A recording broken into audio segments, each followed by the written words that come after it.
there. Welcome to Inside Scoop. I'm Paula Rizzo. We're talking video today, one of my favorite topics, of course. As you know, I'm a former television producer, so I love video. I've been talking about it for years and years. And finally, people are catching on and doing video and understanding what a powerful tool it can be to talk to anybody, to show your personality, whether it be your family, your friends, your coworkers, your colleagues, whoever. And hopefully, if you're running a business, it'll be the people who will hire you to do what you do best. So we're going to talk all about video, but specifically video on TikTok. Okay, so TikTok is sort of newer, right, in the realm of social media, but it is really, really powerful for connecting via video. And I've got to admit, I'm just a TikTok stalker. That's it. I have not created one thing on it. So I have an expert here today who I'm going to bring on in just a moment, who is going to take us from stalker to creator on TikTok, because it is a really, really great tool to be able to use. And I want to do it the right way. And you don't have to dance. You don't have to dance on TikTok, I'm told. It's not just for, Gen Z and all of that. So we will dive into that. And I want to hear from you throughout. If you have questions, we'll grab those at the end. But I do have a resource for you about media that I think will be really helpful for you to get your message out into the world, because media is one way to do that. So if you could check out my checklist to become a go-to media expert, you go to paularizzo.com/checklist, and you'll be on my list, and I share all kinds of info about video and how to do it better and all of the above. I'm also a LinkedIn learning instructor, and I have a whole bunch of courses on productivity. I'm an author of 2 books about productivity, and so we do talk a lot about productivity, maximizing your productivity in your remote office. And there is a whole chapter in there about how to set up your virtual studio, because we want to make sure that when you are presenting on camera, when you're working, that you're doing it in the best possible way that you can. So check those out. I have 6 courses on LinkedIn learning. You can check those all out on LinkedIn's website, of course.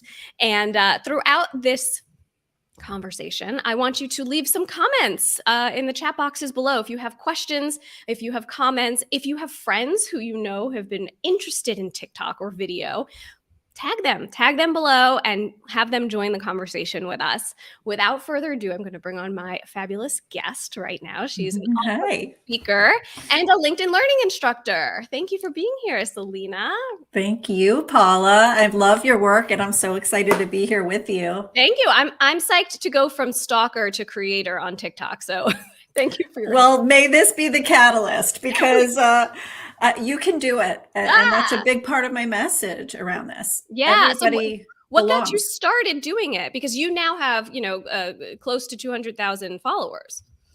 Yeah, well, what started, you probably noticed I'm not 15 and kind of the maybe typical TikTok creator that might come to mind. I'm 44. I have a leadership development company, and I found through using TikTok, I found my voice in a new way. I feel like I've cemented my niche as a business owner in a different way. And you can add value. That's something that I've found. And what really started it was, for me, realizing I couldn't be on stages speaking and maybe addressing during the pandemic some of the corporate audiences I usually do. But, there's ways to still build community. I don't need to be holed up in my 3rd floor office by myself. I can still share this. And so my hope was to kind of pay it forward. The content I create is about career advice for sticky situations at work.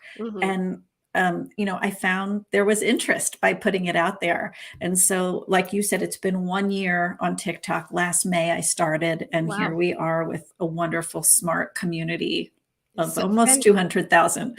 Fantastic. Okay, so 1 year, and I want to dig in a little bit on, what you first started to share and all that, but I want to share with everyone now one of your videos, a little piece of the videos, so we know what we're talking about here. And this video is one about paid time off, and you shared this, and BuzzFeed was actually very interested in it. So I want to hear that story in just a moment, but let's just play it real quick and play a little piece. Oh, I don't hear the audio. We'll get that in 1 sec. But as we're getting that audio back, tell me, how did BuzzFeed find this? Did they reach out to you, or did they just grab it and start writing about it, or did they reach out to you? They did. They reached out to me and The Independent and another publication called Board Panda. Oh, Um, yes. and it ended up being covered on Yahoo News as well. And they said, look, we think this struck a chord. We want to hear more. Why are people, particularly Americans, so hesitant to take time off? Why is this so awkward? Should bosses be asking for reasons, Mhm. and justifications for this? Or is it a benefit that you should use and no sooner give back, than you would give back your paycheck? Yes, exactly. And one of the things that, this is how media finds people, right? You're sharing things that you know. This is something that I talk about quite a lot. You have to be your own producer. You have to put all your own content out there, and then they'll find it and they'll say, "Hey, this is interesting. We should be having this conversation. We should be, listening to what this person says." What made you come up with that topic? Well, it's so funny you ask that, because if I had been asked to predict, what will go viral, that's probably the last thing. Yeah. You know, Taking vacation time at your job. That doesn't sound necessarily hot and exciting, but I think it's what more deeply struck a nerve, Hmm. which is this employer-employee contract kind of changing, not just the formal contract, but the kind of social contract and Right. the respect between employers and employees. And I think it was touching on that nerve. And so what started it was a different reporter from USA Today had asked me to weigh in on the topic of PTO. And I Hmm. thought, all right, let's pivot from that article and make a video about it. It's interesting because, I find that also, for years I worked in television news, close to 20 years. And a lot of times we would do stories that we thought like, oh, everybody's going to love this. This is going to be amazing. We're going to get so many comments. And there was nothing, Yeah. crickets. Like it was just us who were excited about it. And then the stuff that we were sort of like, everybody knows this. I don't know. It's not going to be, I covered health and wellness for a very long time. Uh, and we were just so surprised. Have Yes. you found Yes. that, like, as you pick topics to do? Oh, completely. And I can only imagine, Paula, like chefs and musicians and other creators probably have the same exact thing. Sometimes you think this is so timely, it's so relevant. And it's just not necessarily what people want.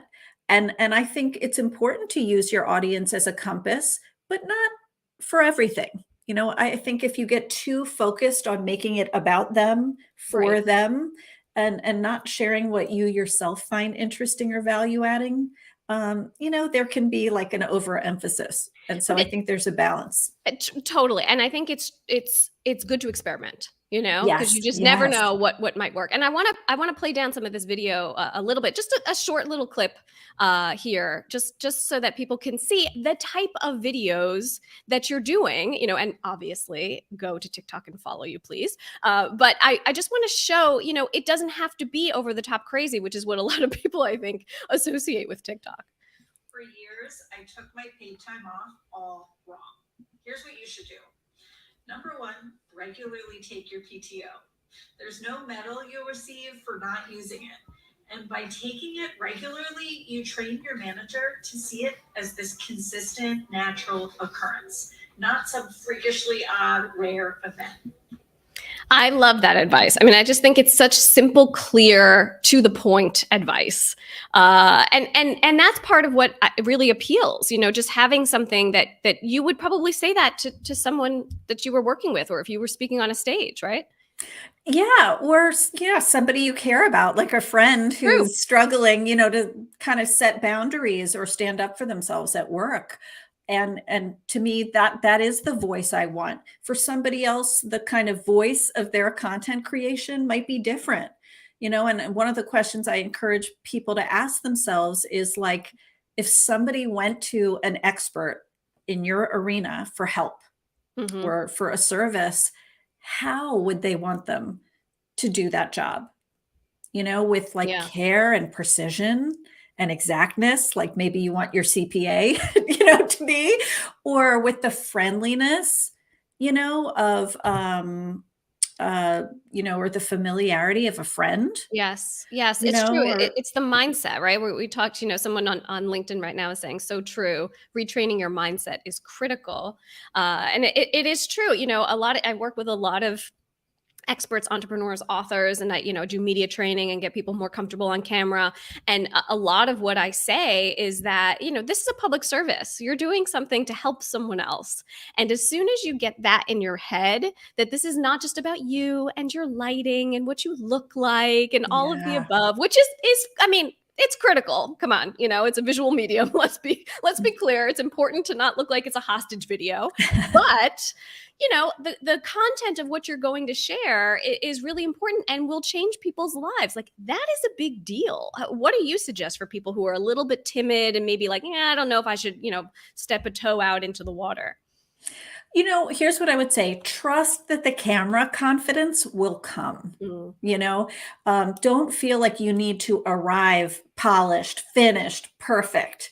That's not what it's about. It's actually a place where it's really okay for you to find your voice and hone that voice with practice and with experience. So know that authenticity, casualness, openness, is really sought after on TikTok. And I think people are really hungry for the opposite of that superficial gloss, yes. you So know? polished. Yeah. Yes, Yeah. It's yes. true. And we're not saying like you don't have to, forego makeup and, be Yeah, like brushing your teeth in the morning and showing videos of that. Like, it doesn't have to be that either, right. And if anything, I'd say, experiment, as you said, be you. You can probably tell I really love color. It Yeah. is part of my daily joy and happiness, both to wear it, to surround myself by it in my office. It makes me feel more creative, more bold and daring. And that's often what I'm asking my community to do, Yes. to use their voice and to ask for what they need. So, the other thing I recommend just to really engage that audience of yours Hmm. is to kind of read between the lines with comments. Okay. So not just I'm going to check the comments, that's not enough, but to really look for the emotion Hmm. in the comments. And it's one way you can tell what is suiting people or what's exciting them, what's making them feel really seen, like, oh my goodness, you just looked into my soul. Right. Or, what's maybe a misunderstanding in your arena that they're like debating with you and have Sure. some pushback for you. So look for some of the emotion. I think it's going to help you have more of a compass for what's exciting, what's bubbling Hmm. among your community. Yeah. Yeah.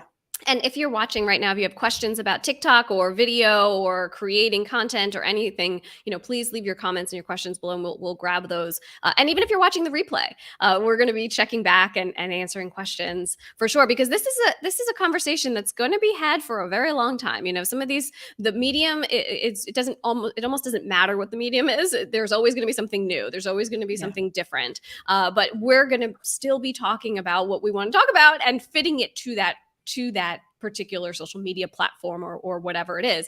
I want to talk about consistency with you, because that is very important to have, the community know that you're there and coming back, and will continue to give them good content. So what is your strategy on consistency? How often do you share new content? And then I want to talk about repurposing too, because that's a separate issue. But Yeah. as far as consistency goes, what's your editorial calendar look like? Well, when I first started, in part because I knew I wanted to experiment and test different formats and formulas, I put 3 videos up a day. And I know that sounds like a lot. Sometimes when I say that to people, they like make an audible noise, like, That is a you lot. know what I mean? That is a And lot. and I get it. And I get it. I really do. But you have to think to yourself, if let's say a 1 hour webinar that you attend on a training is like a meal size portion of food, this is like a little past hors d'oeuvre at a party. So when I talk about making a TikTok, shrink way down, what you think you have to share in one video. It could be one delicious bite that's small and Ooh. simple, that's 30 seconds long. So when I say, 3 videos, realize in some cases they were 3 30-second videos. And then fast forward to today where I do 2 videos a day. So 2 videos a day. slowed that down just a little bit. Whatever number works for you, whoever is with us and watching this today, that number's up to you. I certainly wouldn't dictate what the right amount is, but I do think the consistency is key. Yeah. Oh, for sure. Okay, so you do 2 videos a day. Do you have a theme? Like you do this kind of thing and then that kind of thing, or what's that look like? Yeah, I do a mix both for my audience's interest and also to keep me having some variety and keep me on my toes. Mhm. So I mix that between evergreen topics, right? So for anyone listening, Anytime. that might be, how to present confidently in a job interview, Mhm. something that's not going to go out of style. A second category for me is news.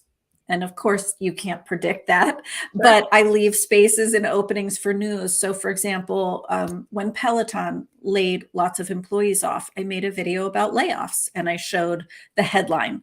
And so I find that enjoyable to share the latest and to have a take on it Mhm. of my own. Um, and the other thing I like to share is responses, to requests. So that's a big one that I think builds trust and builds more of a two-way communication kind of loop. So if somebody asks a question, oh, thanks, asks or puts a comment, thank you for sharing how to present confidently in an interview. Can you do one on good follow-up questions to ask in Sure. an interview? That's where a huge source of the content inspiration and ideas comes from. And that's really fun because you can't predict what people, want to know more about. Yeah, yeah. I mean, and these are short videos, right? I mean, we're not talking about. I mean, what is the span typically for you? Yeah, I'd say they usually are under about a minute 10. Hmm. Sometimes I might be telling a story. Just yesterday, I told a story about my first promotion ever in my career and some of the imposter syndrome that Mm, came with that. That might be a little bit longer longer. of a video, but I find most are in that like 35 to 40-second or less range. Hmm. And so when I said like past hors d'oeuvre, I really mean, that little one bite nugget. I love that. It's such a good way of thinking of it, because you can have, for people who are already creating content, you could have a blog post that you have 5 or 6 different points on. And then you say, you know what? I'm just going to take this first point, this first Yes. bullet point, and I'm just going to talk about that one. And that's it. And it's sort of freeing, it's nice. It's like you Yeah. don't have to jam too much. You don't have to talk really fast. You can just get in and give that it's just due, just that That's one piece. right. And it's kind of the counterpoint to Yeah. the volume. So I'm Hmm. encouraging people to, if they can, put volume out there. And one of the ways I put it is instead of trying to plant this one perfect prize orchid, Yes. like I have to get it perfect. I've got to know my hair's not right, my Yep. this, my light, instead plant a forest. I Um, love this. I love the way you describe these things. It's very well, I love a metaphor, it's Paula. very good. I was gonna say, are you like a poet? This is very interesting. Thank you. But, I'm really visual. I think Yeah. that's what it is, and I think more in pictures, but the beautiful thing about planting more of the forest approach and being more prolific, which Yes. I encourage you to be, is you get more practice. True. You get more comfort. You better find your own voice and what's funny and entertaining to you or what's poignant and value adding to you. Mhm. Um, so, just think of it as giving yourself many more shots on Yes. a target, right? Um, than having to do it perfectly once. It's true, and you know what? They're not all gonna be home runs. They're Oh, just yeah. not. It's just you can't, Yes. even in the best of situations. I worked in TV news for years with professional cameras and professionals, and and sometimes we were like, that one wasn't our best, but it's all right. Tomorrow we're going to do it all over again and we're going to try it out again. And you have to sort of have that continuation mode. Like this is going to continue on. You're going to keep putting things out there and having conversations. And I love the idea that you mentioned before about taking from what people are asking of you, taking those questions, whether it be on social media, on TikTok or somewhere else, to say, hey, someone asked me this question. If someone's watching and they work with clients, to be able to say, hey, this topic keeps coming up with my clients, and so this is something that I think a lot of people will be interested in. There's so much content that we have in our everyday life that can really be wonderful for video and for TikTok in particular. I wonder if there's any other advice that you have on maximizing the content. What do you do with it afterwards? And I want to know about your process as far as, do you batch when you record, or how do you handle that? Yeah, that's a great question. And it seems like so many people have different ways to get to that, different roads that lead to creating solid content. For me, I told you about the categories. So I Yeah. try to come up with those broad categories. And for me, that instantly took some of the intimidation factor out. Mm-hmm. Because now it's not, you have to come up with 10 videos a week. It's like, okay, you have to think of 2 or 3, as you said, FAQs you Yep. get all the time, or tools and resources. Oh, well, I know tools and resources, or a Microsoft hack, Sure. or a book that was valuable to me, or a podcast. Like, I can do that. Sure. So I would encourage other people to think of those categories. And then for me, I'll take those TikToks, and one of my mottos is nothing's wasted. Like, we take all those little apple peels, the Yes. peels of the skin, and make something else with it. And same with the seeds, and same with the core. For me, that's like my weekly branded newsletter, Mm-hmm. um, called Quick Confidence, which is on LinkedIn. I'm in conversations with publishers to turn that into a book. So when you think about Cool. repurposing, like, really think big. Think Yeah. big about how you could use it. I certainly use it in articles. I've had 1 or 2 media companies like NBC say, we saw that TikTok. Would you consider writing an article about that and go deeper into it? Mm-hmm. Um, and LinkedIn posts, right? The posts you might put up Yes. week to week, certainly repurposing those TikToks on Twitter and Facebook and Instagram too. So, milk it, I Yes. say. I love it, for sure. And Yeah, you're right. Congrats on the book, potential book deal. thank That's you. awesome. And that is a lot of people. I work with a lot of authors, and people who want to be authors.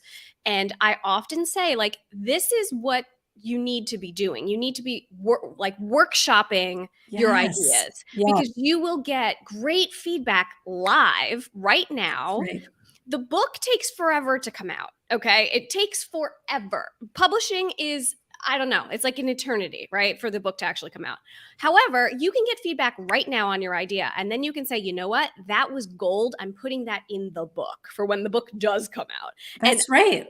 it's a really great way. Blog posts, videos, however you want to, parcel out your content. It's a really nice way to be able to get some feedback. And I know for myself, with my first book, Listful Thinking, I started it as a blog. It was a blog that I wrote 5 days a week, because I was like, hey, I want to just, get the content out there, same way like you did, right? It's like, first off, let me see if I can do it. And then Mhm. second off, let's see what happens. And then, through the years now, it's once a week, right? We've kind of, scaled back. But that was what was the catalyst for the book, and to get the book out there. And a publisher saw my blog and said, hey, this could be a book. Let's work on this. And that It's just having your awesome. content out there is what will get you noticed. It's so true, and it can be so frustrating when you're starting out. I remember, just coming up as a speaker and an author with my first book, people saying, like, media begets media, Totally. and you'd be like, but how do I get my The first first one, yeah. fill in the blank, right? And it can feel so frustrating. It's like Gen Zers who are like, how can I get experience if I have no experience? Yeah. And it can feel like that. Yeah. But you kind of planted your own forest with That's your it. blog, You you have to be your know? own producer. I say it That's all the right. time. You have to be. And now we have tools that are amazing. I mean, this stuff we didn't, this was, I'm doing a live show right now. This was something that you could only do if you worked in one of the major networks for years, and now Yes. anyone can do it in their living room. It's unbelievable what we have at our fingertips. It's so exciting. I mean, and I think at a time too, Paula, when a lot of us were really, like, thirsty for connection, Yes. and feeling True. socially isolated. Thank goodness for these tools because they've created a sense of community for me too, Yeah.